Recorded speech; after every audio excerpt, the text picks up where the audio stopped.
Praise the Lord. மேலானவைகளை நாடுங்கள். கர்த்தர் நம்மை பார்த்து சொல்லுகிறார், நீங்கள் மேலானதை என்ன செய்யுங்க? நாடுங்க. வசனத்தை வாசிக்கலாமா? கொலோசியர் 3ஆம் அதிகாரம் 1ஆம் வசனம் 2வது வசனம். நீங்கள் கிறிஸ்துவுடன் கூட எழுந்ததுண்டானால் கிறிஸ்து தேவனுடைய வலது பாரிசத்தில் வீற்றிருக்கும் இடத்தில் உள்ள மேலானவைகளையே தேடுங்கள், பூமியில் உள்ளவைகளை அல்ல, மேலானவைகளை நாடுங்கள். அல்லேலூயா.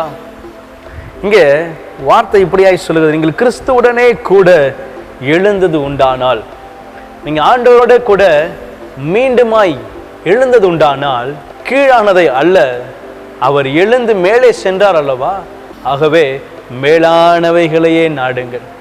அப்படின்னா என்ன அர்த்தம்னா, பூமியில் உங்களுடைய எதிர்பார்ப்பை நீங்கள் எதிர்பார்க்காதீங்க, உங்கள் தேவைகளை அதிலிருந்து பெற்றுக்கொள்ளலாம் என்று சொல்லி நினைக்காதீங்க.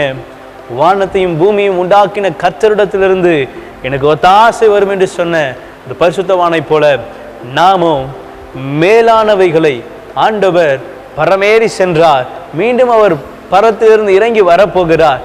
ஆகவே நம்முடைய கண்கள் அவரையே நோக்கி இருப்பதாக, அவரிடத்தில் நம்முடைய தேவைகளை கேட்கும்படியாய் நம்மை ஆண்டவர் ஒரு காரியத்தின் மூலமாய் ஞாபகப்படுத்துகிறார். அவர் மேலானவைகளை நாடுகிறார், அவர் மேலானவைகளிலே வீற்றிருக்கிறார். ஆகவே நீங்களும் அவர் இருக்கிற இடத்துல மேலானவைகளை நாடுங்கள். ஆமென்.